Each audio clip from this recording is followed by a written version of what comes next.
everyone, Karen here, and welcome to another Color Cube video. We're going to jump right in and get started. Today I brought in my Taylored Expressions Fall Foliage background stamp and stencil.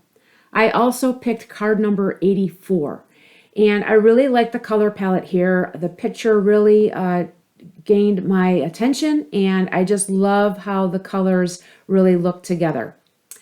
Now, the stamp and stencil, you have some options here. You can use the stamp itself, or what I'm doing today is I'm bringing in one of my fall foliage foilets.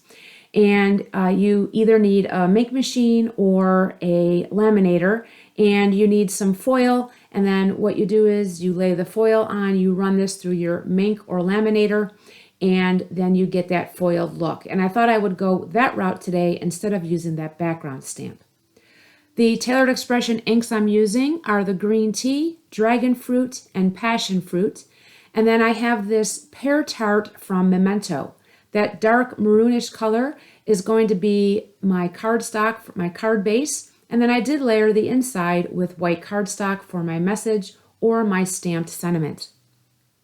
I also have this Taylored Expressions Thanks die, and I will be ink blending that later on in the video. So we're going to go ahead and we're going to get started. So I have my stencil platform out. I'm going to use the 3 stencils, and I've got the 3 inks that I decided I would use for the stencil work today.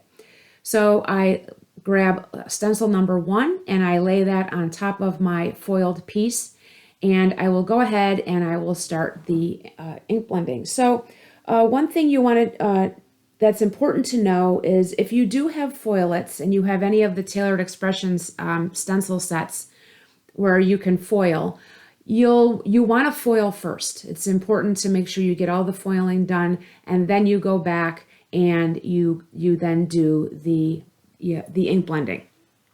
So here I'm just going through each layer.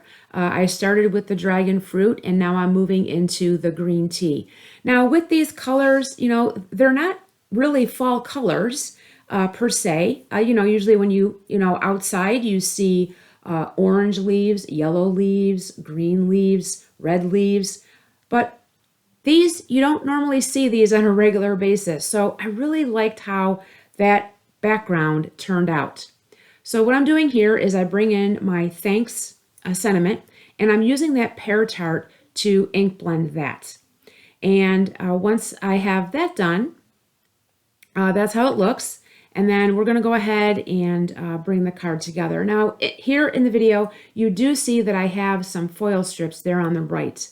And I discovered as I was attempting to put that on the back of my sentiment that it really wasn't working too well. The adhesive was just showing from the back and you could see it. So instead of using the foam tape, I went ahead and I used just regular foam that I have in my stash, and I ran that through my die cutting machine, and I layered the foam behind the thanks.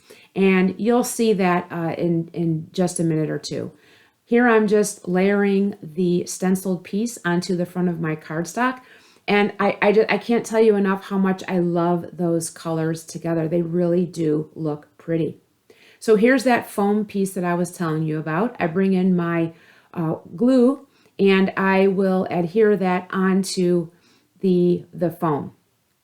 And I'm just carefully lining that up, making sure that it's all in alignment. And then what I'll do is I will use the same glue, and I will add that to the back and then add that to the front of my card. And if you don't have foam, that's okay. You can use cardstock and just cut it out multiple times to get that layer that you want. Adhering it to the front, making sure that it's on there nice and good, doesn't come off. And this is the finished card. And until my next video, I hope your day is a crafty day. Thanks so much for watching. Take care. Bye-bye.